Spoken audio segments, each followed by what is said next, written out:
Welcome to Washington Today on C-SPAN Radio for Wednesday, March 1st, 2023. President Joe Biden presents his nominee for Labor Secretary, Julie Su, who is the current Deputy Labor Secretary. She grew up in Wisconsin, the daughter of immigrants, President Biden calling her the American Dream. Coming up, we'll hear from the president and the nominee and a Republican who opposes her, and talk about the nomination with a White House reporter from the Hill. President's nominee to head up the Federal Aviation Administration, Philip Washington, defending his qualifications today to skeptical Republicans at a Senate Commerce, Science, and Transportation Committee confirmation hearing. President Biden expected to veto the first bill of his presidency after the Senate joins the House in passing a bill that would block a Labor Department regulation, making it easier for retirement plan managers to consider environmental, social, and governance issues known as ESG when making investment decisions. House Republican Speaker Kevin McCarthy introducing what the Republicans call a Parents' Bill of Rights, designed, they say, to give parents a greater say in the operations of their children's schools. House Democratic leader Hakeem Jeffries sending a letter to Fox News leadership, along with the Senate Democratic leader Chuck Schumer. They're calling on those executives to tell their on-air hosts to renounce the lie that Donald Trump won the 2020 presidential election. Also coming up, Attorney General Merrick Garland testifying before the Senate Judiciary Committee. First time he's answering questions from Congress in over a year. Chicago Mayor Lori Lightfoot becomes the first Chicago mayor in decades to lose a re-election attempt. And the National Park Service with a prediction for cherry blossom peak bloom. A sure sign that spring is fast approaching in Washington, D.C. And we start at the White House, where President Joe Biden introduced his nominee for Labor Secretary, Julie Su, currently Deputy Secretary. CNN reports the president touted the overwhelming support she enjoys among lawmakers and other Democratic supporters, and he joked that if he didn't pick Julie Su, who would be the first Asian American cabinet secretary of his administration if confirmed, he'd be run out of town. Also, President Biden highlighted Julie Su's understanding of workers' rights and her background as a civil rights lawyer. Here's President Biden.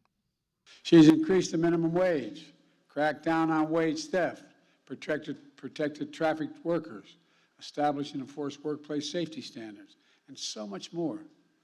The Department of Labor, she's led the effort to ensure jobs of high-growth industries like semiconductor manufacturing, broadband, healthcare, and so much more, making sure they're good-paying jobs, high-quality jobs, and union jobs. Union jobs. When I spoke at the Business Roundtable, they want to know why I was so pro-union. I said, to save you money.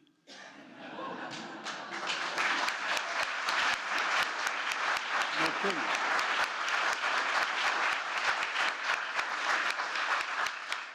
Most Americans out there think you want to be an electrician, or you want to be a laborer, you want to be a carpenter, you show up and you get a job. Well, you spend 4 to 5 years as an apprentice.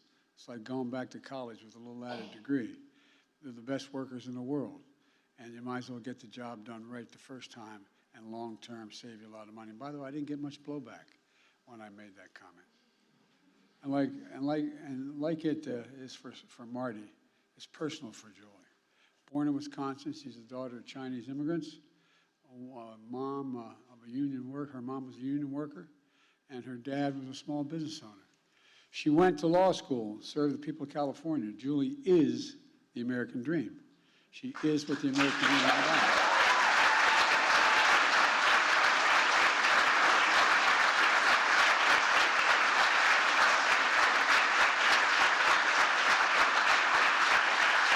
More importantly, I think even more importantly, she's committed to making sure that dream is in the reach of every American.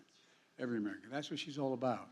She's going to make sure it happens as the 4th Asian American woman in my cabinet. But, you know, I know Julie, her most important title is mom, and she has 2 accomplished, wonderful daughters. Stand up, girls, will you?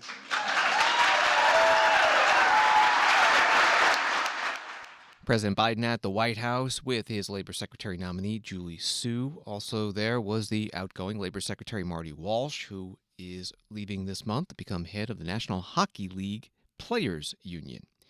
Julie Su today speaking of the path she and her family have traveled to get to this point. 60 years ago, my mom came to the United States on a cargo ship because she couldn't afford a passenger ticket. Recently, she got a call from the President of the United States telling her that her daughter was going to be nominated to be U.S. Labor Secretary.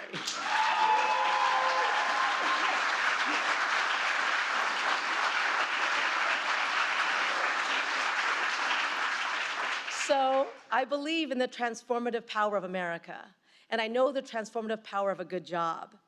I know because it was the kind of job that my mom got that had predictable hours, paid sick leave, health benefits, a secure income, and a pension when she retired. A union job that gave my parents a path to the middle class and gave our family the kind of breathing room that the president talks about. We have never had a president who has made workers, worker well-being, and worker power so central to his vision of a strong nation and a strong economy. Labor Secretary and nominee Julie Su at the White House today with President Biden. She is a former secretary of the California Labor and Workforce Development Agency, and 7 Republican members of Congress from California had signed a letter to the president urging him not to nominate Julie Su, saying that she, in California, oversaw one of the largest cases of unemployment insurance fraud during the COVID-19 pandemic and put in place one of the most destructive labor policies in decades. One of those members of Congress is Kevin Kiley, interviewed today on Newsmax TV. President Biden appointed someone who is literally the worst possible pick for this position. If he'd just chosen a name at random from the phone book, he would have done a lot better. Julie Su has 3 gigantic strikes against her, each of which is on its own disqualifying. Number one, after Gavin Newsom shut the state down and put millions of people out of work, her unemployment office failed to deliver people the unemployment checks they were owed, making it so many people couldn't put food on the table for weeks or for months. Number two, as this was happening, as hardworking Californians couldn't get their unemployment checks were flying out the door to hardened criminals who perpetrated a $32 billion fraud scheme because she failed to take basic fraud prevention measures. And number three, she was the architect of one of the worst labor laws in United States history, AB 5, which has cost countless Californians their jobs by banning independent work. And so, she was Gavin Newsom's labor secretary. The big picture here is Gavin Newsom is saying again and again, California is a model for the nation, and President Biden seems to be believing him with this pick. Congressman Kevin Kiley, Republican from California, interviewed by Newsmax. Alex Gangitano, White House correspondent for The Hill, has been covering the president's nomination of Julie Su for labor secretary, joining us now by phone. Thank you. What are the prospects for confirmation in the Senate? Yeah, it's a great question. So today there was this big event at the White House announcing Sue and with the president and her up on stage. But it is going to be a kind of tough road for her, definitely an uphill battle. She faces a 51 to 49 Democratic-led Senate, but Senator John Fetterman is currently receiving treatment for his depression, and so he'll be out for the next few weeks. So that does bring them down 1 vote. And something to keep in mind is Sue was the Deputy Secretary of Labor before this, which was a Senate-confirmed position, and she won her spot within the Senate in a vote along party lines. So I think it'll be another party line vote. I think they need that Fetterman vote, and then they can't afford to have another Democrat sway. So I think it'll take some lobbying and to get her confirmed. So we'll see how tough senators are on her during her confirmation process. There were a few other names being talked about in the media to be possible nominees for labor secretary. President Biden today joked that if he didn't pick Julie Su, he'd be run out of town. What was that about? Yeah, so Sue had a lot of supporters in Congress, and I think what we heard was, other names were floated around, some being heads of unions. One was former Congressman Sean Patrick Maloney of New York, who lost his election this cycle, and it was actually former Speaker Pelosi who was throwing his name around for a cabinet role, and it kind of sounded like it was the labor secretary role was the first one that popped up. So she threw his name out for that, but kind of just wants him in the administration. I heard a lot of backlash about him, so I think the president was referring to that about him being the labor secretary. But I think in terms of Julie Su, this is actually the first opportunity for the president to have an Asian American cabinet secretary, and a lot of people have taken notice that he doesn't have one. He has cabinet level officials who are Asian Americans, of course, including Vice President Harris, but he is the first president in 20 years to not have a Asian American secretary in his cabinet, and that's huge. And the congressional, the Asian American caucus in Congress quickly endorsed her and said she has to be given the slot. So I think there would have been a lot of disappointment if he didn't go ahead and nominate her. And she also, proved her work throughout the last 2 years as the deputy secretary. So it all made a lot of sense. And I think he knew that he'd get a lot of backlash if he didn't name her. We're talking with reporter Alex Gangitano from The Hill. Both President Biden and Julie Su today using the phrase finish the job. That was the mantra the president used in the State of the Union address. What does finish the job mean in the context of the agenda of the Labor Department? Yeah, it's a interesting question in terms of the Labor Department. As you mentioned, we've heard him say, I want to finish the job, giving nods towards his 2024 bid that he hasn't officially announced yet. Julie Su gave a nod towards that again today, as you mentioned. But getting a pro-union agenda through Congress will be nearly impossible with the Republican-led House. The president, of course, is an optimist, so he might have been referring to that. He was not able to get the PRO Act passed, which was something that the unions really want to see, minimum wage increase. These are all things that a Republican-led House is not going to get through or give any attention to. And so it does come down to having a good labor secretary can help with things from a regulation standpoint. Even something like a minimum wage or strengthening worker protections. I think a lot of that will have to be through regulations. And the president knows that, and having a strong voice like Julie Su in place can help him accomplish that, of course, without getting Congress involved. Another thing that he did mention was that Marty Walsh, the former labor secretary, was so instrumental during the rail safety negotiations. That was back when we heard about this strike that had the potential to cripple the U.S. supply chain between railroad operators and union workers. And the Biden administration had to step in and help with the negotiations and settle that. And Julie Su had a strong place in that. So as the president is so focused on the economy, so focused on the supply chain and manufacturing, I think he wants to get more work out of his administration towards, just keeping the economy pushing along and keeping things, on an upwards trajectory. I think that's a huge priority for him. And a final question: when Julie Su was nominated and then confirmed for deputy secretary, presume that she went through a vetting process both at the White House and at the Senate committee level. So are there any issues that came up that, besides policy issues, that may be a factor in this nomination? Yeah, that's a good question.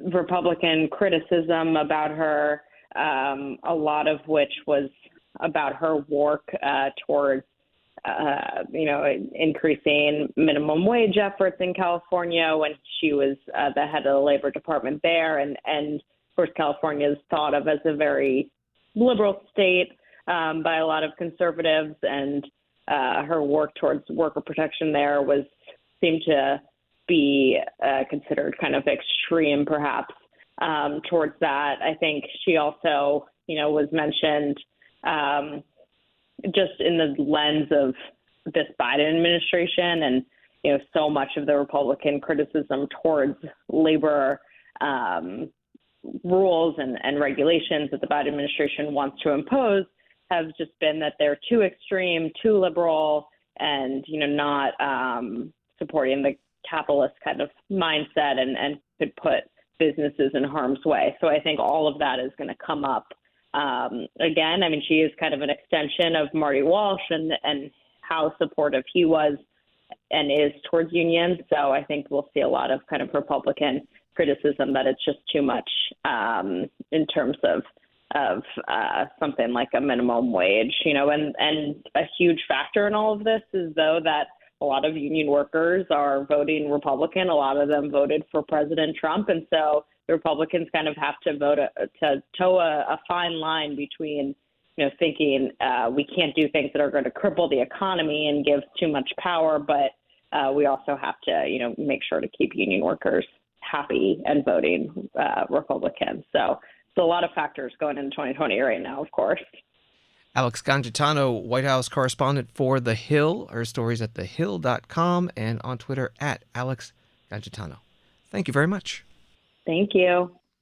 President Biden's nominee to lead the Federal Aviation Administration, Philip Washington, testified today before the Senate Commerce, Science, and Transportation Committee more than 7 months after he was nominated. Philip Washington is a 24-year Army veteran and former top transit official in Los Angeles and Denver, but has not been a commercial airline pilot like some recent FAA administrators. He talked about this in his opening statement, referencing his time as chief executive of the Denver International Airport. My experience as CEO of the third busiest airport in the world, Denver International Airport, with 35,000 workers, translates well to the FAA. During the aviation challenges of the last several months, travelers through my airport have not asked me how much direct aviation experience I had. Instead, they asked me where was their luggage, and why their flight was delayed or canceled, and how their families would survive in my airport during rigid nights. We engaged with our partners. We worked as a team. We took care of travelers at my airport. The FAA is at a crossroads, an agency that must protect the safest era of aviation, modernize its technology, lift employee morale while staffing up and maintaining its global leadership in aviation. Yes, we need to reinforce that we are the regulator for aircraft manufacturers, airlines, and new entrants to the national airspace. Yes, we need to stress continuously safety as second nature for all FAA employees. However, to accomplish all of these things, we need permanent leadership at the top of the FAA to address the challenges that we have seen in the last several years. If confirmed, I will draw on a career spanning almost 45 years to be that leader. FAA Administrator nominee Philip Washington, part of his opening statement. His confirmation hearing today before the Senate Commerce, Science, and Transportation Committee. The committee chair, Maria Cantwell, Democrat from Washington State, echoing his comments, saying the U.S. Army taught Mr. Washington how to get things done and get things done right. But Republicans on the committee saying that Philip Washington is not qualified to be the administrator, including Senator Ted Budd, Republican from North Carolina. With recent issues under the Biden administration, from the flight disruptions over Christmas, the NOTAM or the Notice to Air Missions ground stop, and the recent near miss incidents in New York, Texas, and just yesterday in Boston, my colleagues and I were concerned about the many or several parts of your background and your lack of aviation experience. Now, there's many new regulations that the FAA has issued or is in process of developing. Here's one, for instance. The FAA is spending billions of dollars on its next-gen program, as you're aware, to modernize the national airspace system. A key part of this update is moving towards GPS navigation for pilots and ATC. Now, as part of this transition, the FAA recently required airplanes to be equipped with an ADS-B transponder. So, Mr. Washington, can you quickly tell me what airspace requires an ADS-B transponder? Quickly, please. Thank you for the question, Senator. Not sure I can answer that question right now. That's okay. We'll just keep going. So that's a pretty important part. Mm-hmm. But another question. You've said that your national security background, and again, I appreciate your military experience there, but you say that's prepared you for this role. It's okay. The FAA has classified airspace to meet the needs of airports, air traffic, and also national security. The FAA has also designated special use airspace over DoD bases critical to national security. So what are the 6 types of special use airspace that protect this national security that appear on FAA charts? Quickly, please. Sorry, Senator, I cannot answer that question. Okay, we'll just keep going, so thank you. Sure. Since World War II, the FAA has required pilots to have a valid medical certificate. I've got one. In recent years, the FAA has relaxed these standards through the introduction of the Sport Pilot Certificate and also Basic Med. It's been a great success. More than 70,000 pilots in the last 6 years have used Basic Med to maintain their flying privileges. So what are the limits? It comes with some limitations. So what are the operational limitations of a pilot flying under Basic Med? Well, thank you for the question, Senator. I'm not a pilot, so But obviously you'd oversee the Federal Aviation Administration. So any idea what those restrictions are under Basic Med, quickly? well, some of the restrictions, I think, would be high blood pressure. Some of them would be...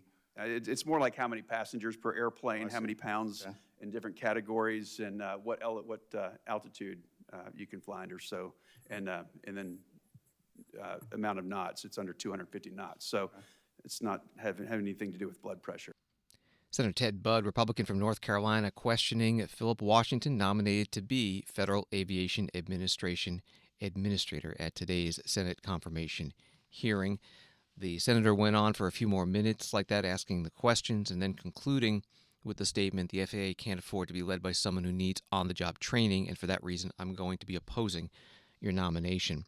Ranking Republican on the committee, Ted Cruz from Texas, also raising with the nominee questions about any ties he may have to an ongoing criminal investigation at his time when he was with the Los Angeles Metropolitan Transportation Authority. Case involves possible favoritism and how the MTA awarded contracts. Philip Washington's denying all wrongdoing today and saying that matter does not pertain to him. C-SPAN cameras covered today's hearing. You can find the full video at our website, cspan.org. President Biden expected to exercise the first veto of his presidency. This after the Senate passed a bill that would block a regulation making it easier for retirement plan managers to consider environmental, social, and corporate governance, or ESG, issues when making investment decisions. The House passed the bill yesterday. Senate vote today was 50-46. 2 Democrats joining Republicans in voting yes: Joe Manchin of West Virginia, John Tester from Montana. Before the vote, here is Senator Mike Braun, Republican. This rule now allows the criterion of using those ESG goals, which would be simplified, being able to push a certain ideology, a certain point of view into how retirement earnings are invested. You got to remember, this is a fiduciary thing. Most people, when they give money to their financial advisor, their broker, they would think that it's going to get the best return. Bloomberg tracked it. If you would actually invest according to ideology over the last few years, it would have been the difference between an 8.9% return and a 6.3% return. Imagine trying to explain that in a way where someone trusted that you would be doing the best thing with their hard-earned money to get the best financial return. Senator Mike Braun on the Senate floor opposing this bill. Again, the bill prevents the regulation from taking effect, and the regulation does make it easier to consider ESG issues in retirement plan investment decisions. Senator Elizabeth Warren, Democrat from Massachusetts. Republicans' latest front in their wholly made-up culture war is an attack on quote-unquote woke capitalism, and American retirees are apparently their targets.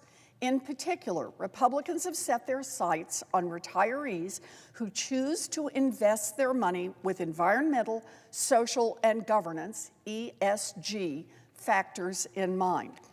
Now, investors have actually been doing this for decades. The Department of Labor has repeatedly said that under the Employment Retirement Income Security Act of 1974, known as ERISA, retirement plan managers may consider all relevant economic factors when making investment decisions if it's in the best interests of the plan's participants. That includes ESG factors like how a company treats its workers, or whether the company is sufficiently protected from climate risks, and whether the company respects human rights. And it turns out investors really want to know these things.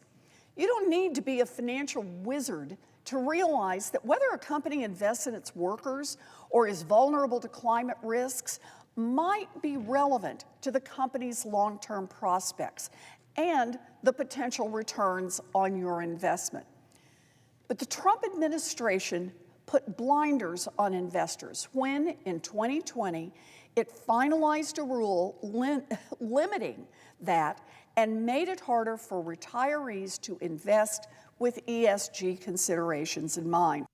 Senator Elizabeth Warren on the Senate floor before the vote on the bill that would block that rule. The bill did pass, again 50 to 46, the vote in the Senate, 2 Democrats joining the Republicans. Joe Manchin of West Virginia, John Tester from Montana. The House passed this bill yesterday, and so it will head to President Biden's desk, and the White House says he will veto it, so then it would head back to Congress, and it would need a 2/3 vote in the House and Senate to override that presidential veto, and the votes that have taken place the past 2 days are not at that 2/3 level. One more item in the Senate. Vice President Kamala Harris, as president of the Senate, today breaking a tie to confirm Margaret Guzman to be U.S. District Court Judge for Massachusetts, and in doing so, tied John Adams for second most tie-breaking votes in the Senate by a vice president in U.S. history, with 29, just 2 short of the record 31, held by John Calhoun. Are there any senators in the chamber who wish to vote or change a vote? If not, on this vote, the yeas are 48 and the nays are 48. The Senate being equally divided, the Vice President votes in the affirmative and the nomination is confirmed. Under the previous order, the motion to reconsider is considered made and laid upon the table, and the President will be immediately notified of the Senate's action. Vice President Kamala Harris today presiding over the Senate and making history. Second most tie-breaking votes by a vice president in U.S. history, just 2 short of the record.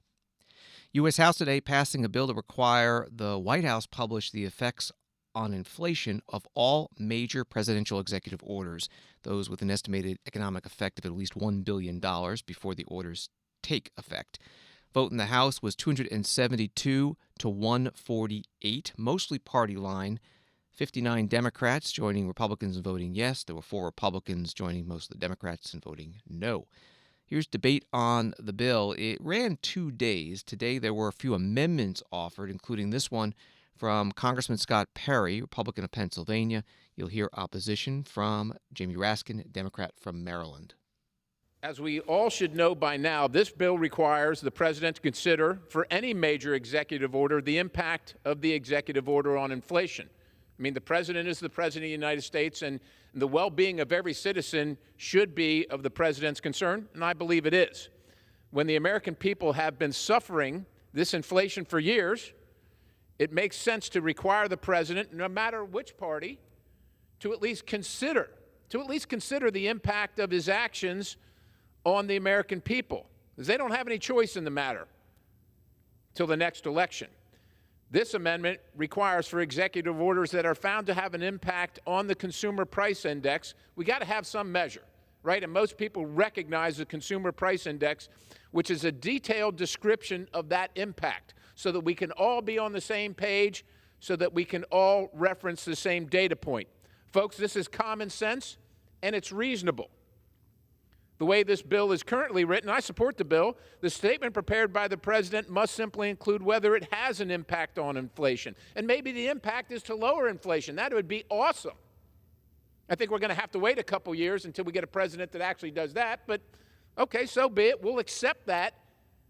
Even this legislation under a new president that lowers the cost of inflation by executive order.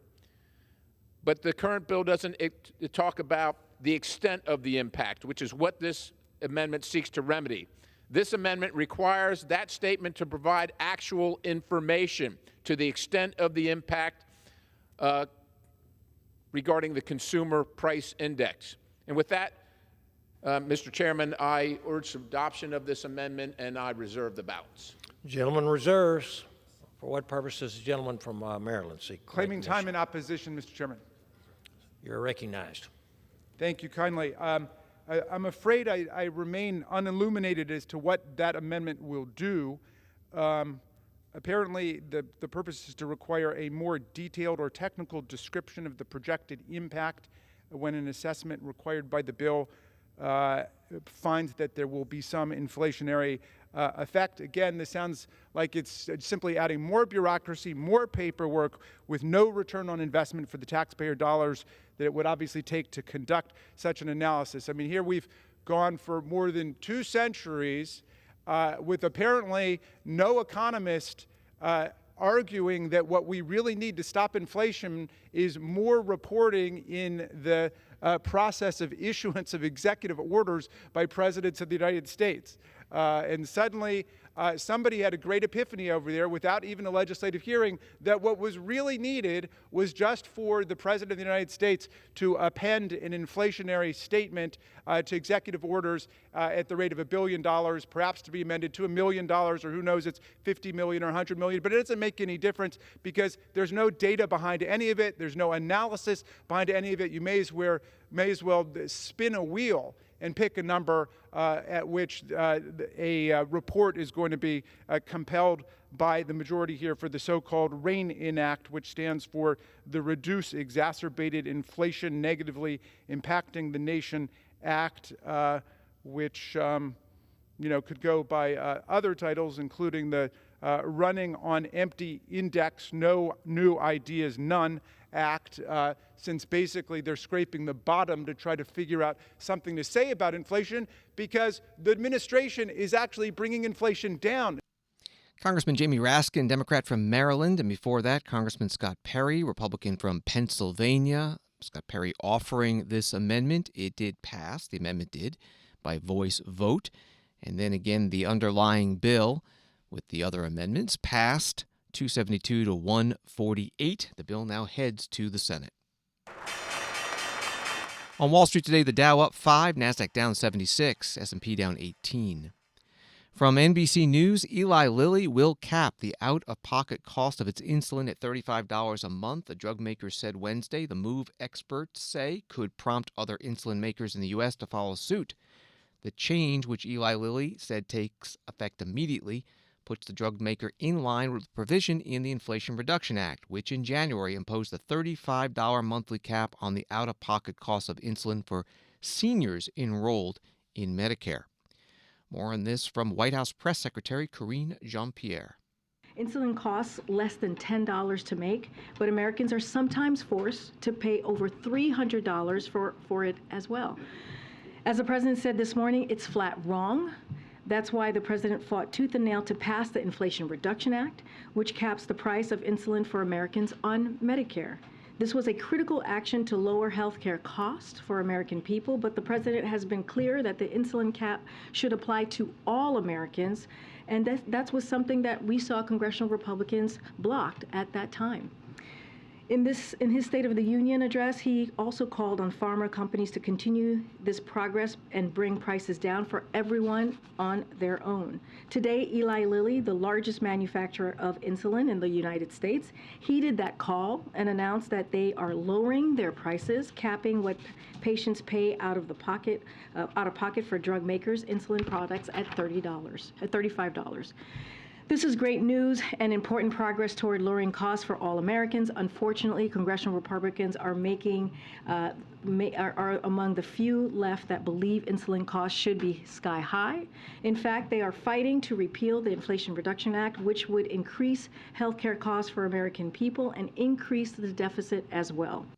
The White House Press Secretary Karine Jean-Pierre, part of her opening statement at her White House briefing with reporters.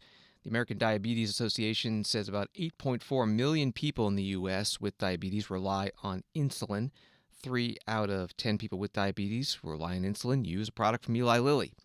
And that company and 2 others, Novo Nordisk and Sanofi, dominate the insulin market. Washington Today continues in a moment.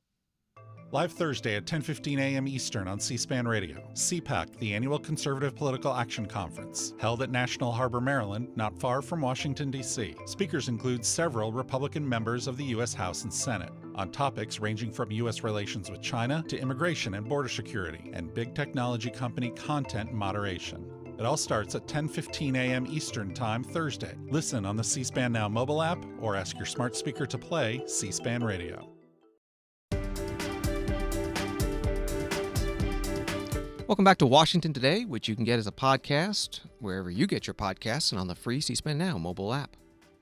A few more headlines. U.S. intelligence community has determined it was unlikely that a foreign adversary is responsible for a series of anomalous health incidents that hit intelligence and diplomatic staff around the world. It was originally called Havana syndrome after government employees first reported experiencing mysterious neurological problems in Havana in 2016. And Twitter has reversed the suspension of Senator Mike Lee's personal account. He's a Republican from Utah. It came hours after the account was locked, and Senator Lee saying he does not know why. He told thehill.com, "I checked my email and checked my direct mentioning function on the Twitter app, and I haven't received anything. Weird." House Republicans today introducing what they are calling a signature piece of House Republicans' commitment to America, part of their agenda pledge. It's named the Parents' Bill of Rights, and it would, quote, empower parents and ensure that they are able to be involved in their kids' education. House Speaker Kevin McCarthy elaborating at a House Republican forum on Capitol Hill. Today we're making a little history. First of all, some people will say it's a little history for the standpoint that you've got elected officials keeping their word. We made a commitment to America that we would bring a milestone bill, the Parents' Bill of Rights. And that's what today is all about. It's about every parent, every mom and dad, but most importantly, about the students in America today. You know, it's a pretty straightforward bill. We firmly believe that this bill's foundation is kind of on 5 pillars.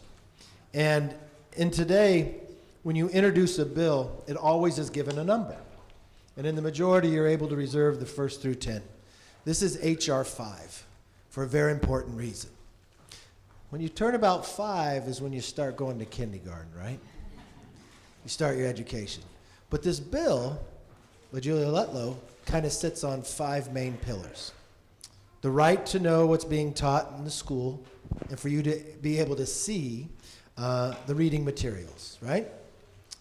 The right to be heard. So many times across this nation, we found that parents were attacked, called terrorists, if they simply wanted to go to a school board meeting to be heard about what's going on. The right to see the school budgets and how they spend their money. The right to protect your child's privacy. And the right to be updated on any violent activity at the school. We think these are pretty basic things that everybody and every parent should have a right to.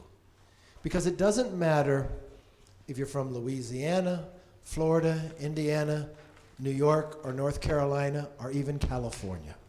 It doesn't matter the color of your skin, your wealth. When you have a child, that is the most important thing in your life. You'll give your life for that child. And one thing we know in this country is education is the great equalizer. And we want the parents to be empowered. And that's what we're doing today. That you have a say in your kids' education, not government, and not telling you what to do. So that's why I believe it's a milestone. That's why I'm excited about what's happening today. House Speaker Kevin McCarthy, Republican from California in Washington, D.C., a forum with other House Republicans and some parents for the introduction of this bill they have named the Parents' Bill of Rights. A story from ABC News, the Senate Majority Leader Chuck Schumer and House Democratic Leader Hakeem Jeffries are calling on Rupert Murdoch, chairman of the media group that owns Fox News, to rein in his conservative media personalities, who he admitted knowingly promoted former President Donald Trump's false election conspiracies, as well as have them, quote, admit on the air that they were wrong to engage in such negligent behavior.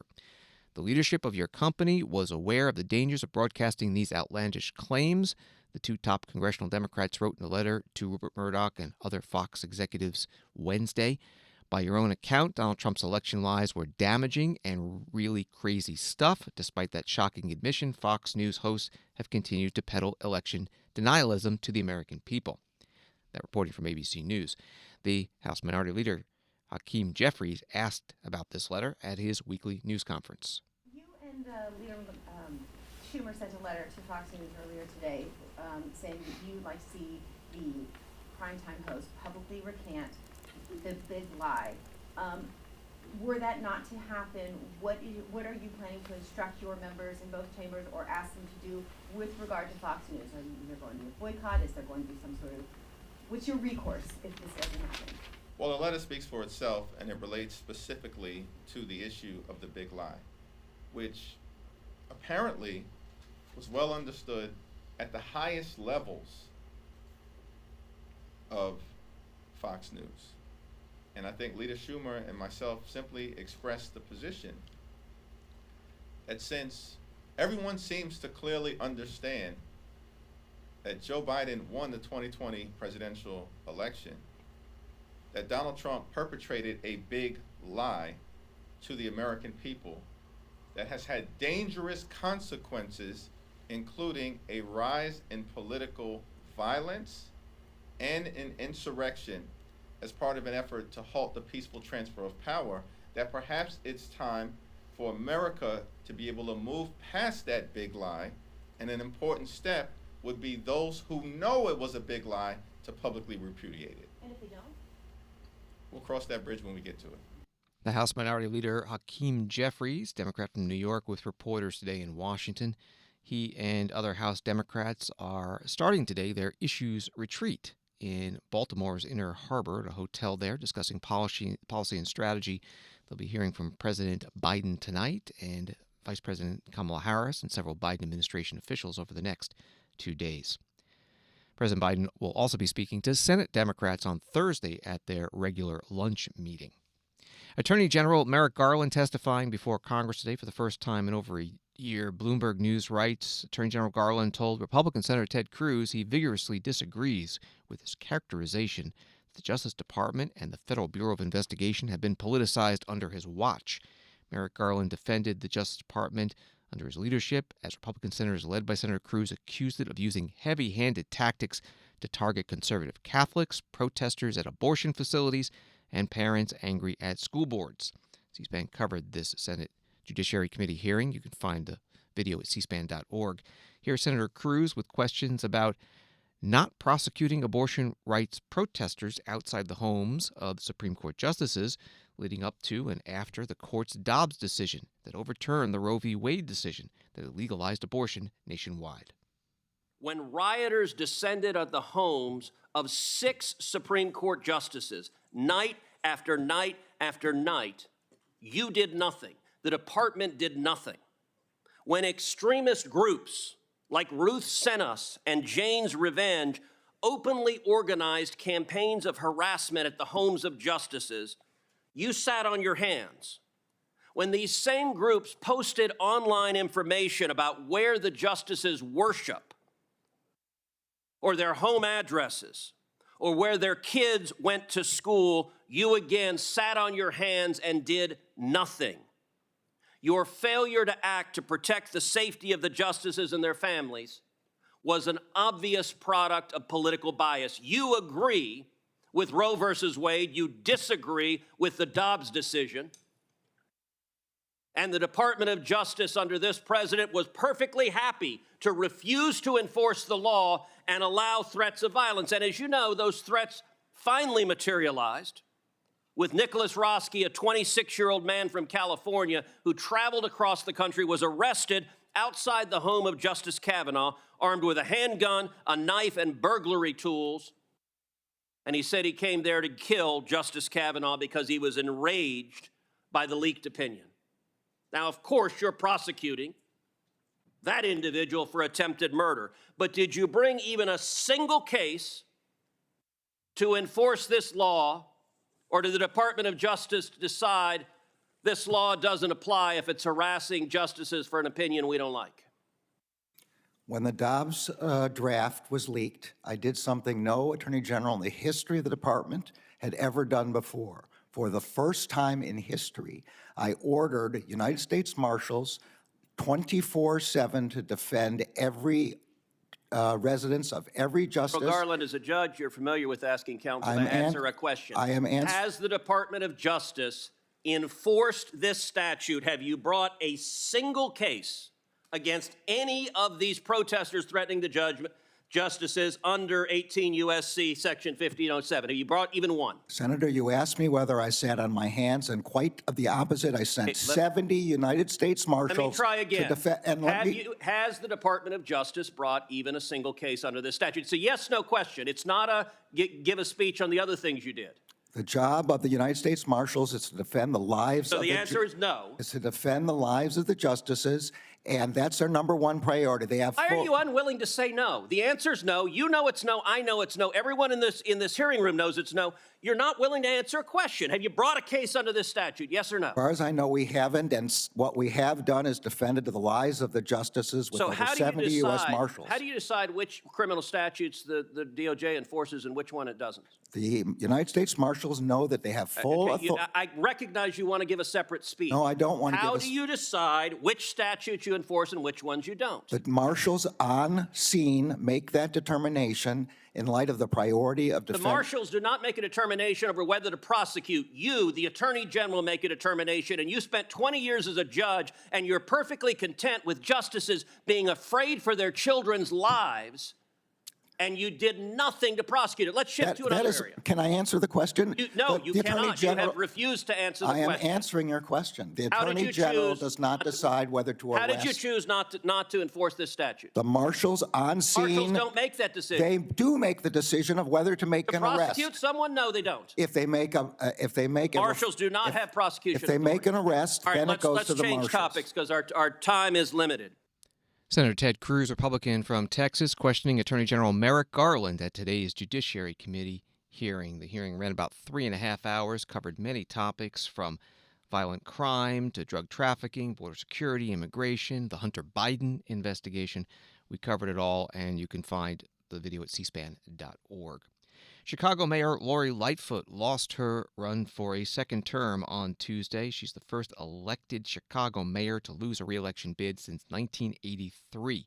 After the first round of voting, Lori Lightfoot had 17% of the vote, behind the two frontrunners, former Chicago Public Schools CEO Paul Vallis with 34% and Brandon Johnson, Cook County Commissioner, with 20%. Those two will move on to a runoff election on April 4th. Mayor Lightfoot spoke to her supporters Tuesday night. Obviously, we didn't win the election today, but I stand here with my head held high and a heart full of gratitude.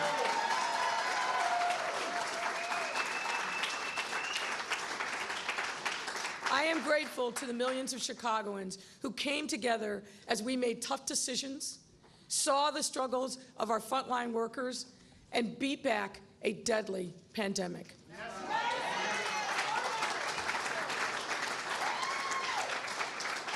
I'm grateful that we worked together to remove a record number of guns off our streets, reduce homicides, and started making real progress on public safety.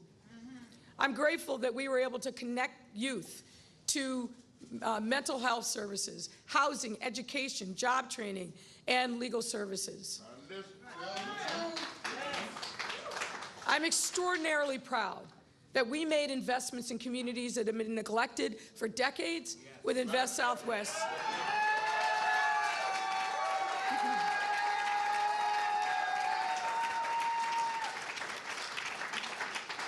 And putting over $2.2 billion into communities in our neighborhoods. That commitment simply must continue.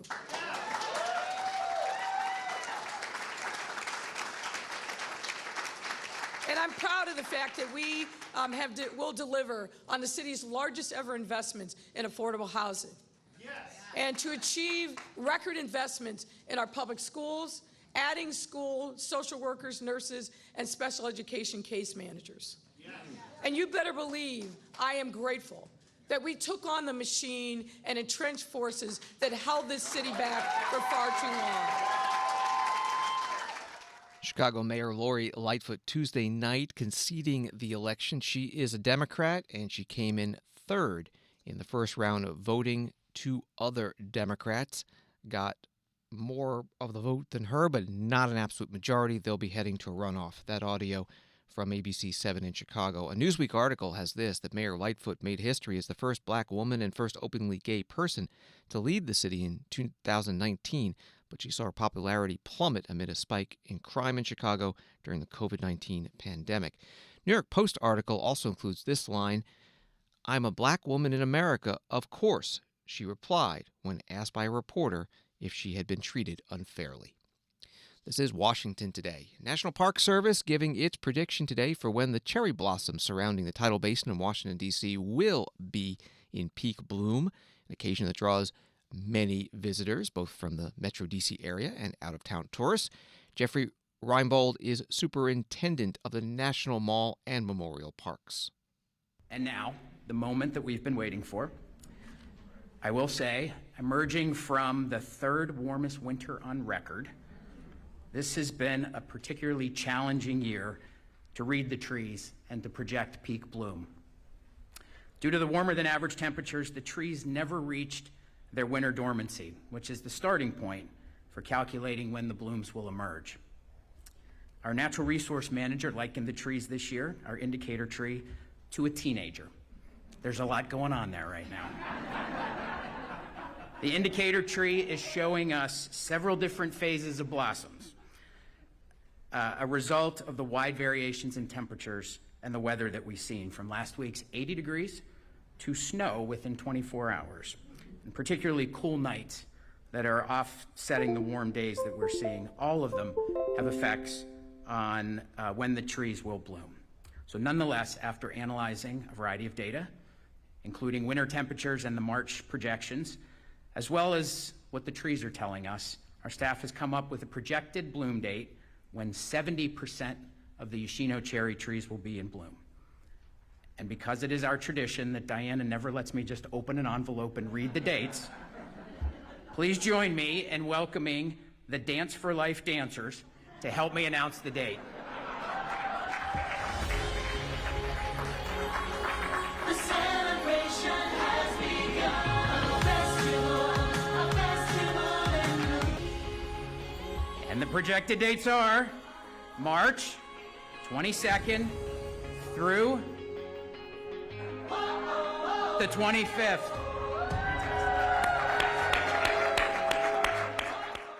Jeffrey Reinbold, superintendent of the National Mall and Memorial Parks, at a news conference today in Washington, D.C., along with the mayor and officials from the Cherry Blossom Festival. That audio from DCN. Cherry blossom tradition in Washington dates from 1912, when 3,000 cherry blossom trees were presented to the U.S. by Japan as a token of friendship. First trees planted by then First Lady Helen Taft. Thanks for listening to Washington Today. Sign up for C-SPAN's evening newsletter word for word to get the stories Washington is talking about sent to your inbox every day. Subscribe at c-span.org/connect. Have a good night.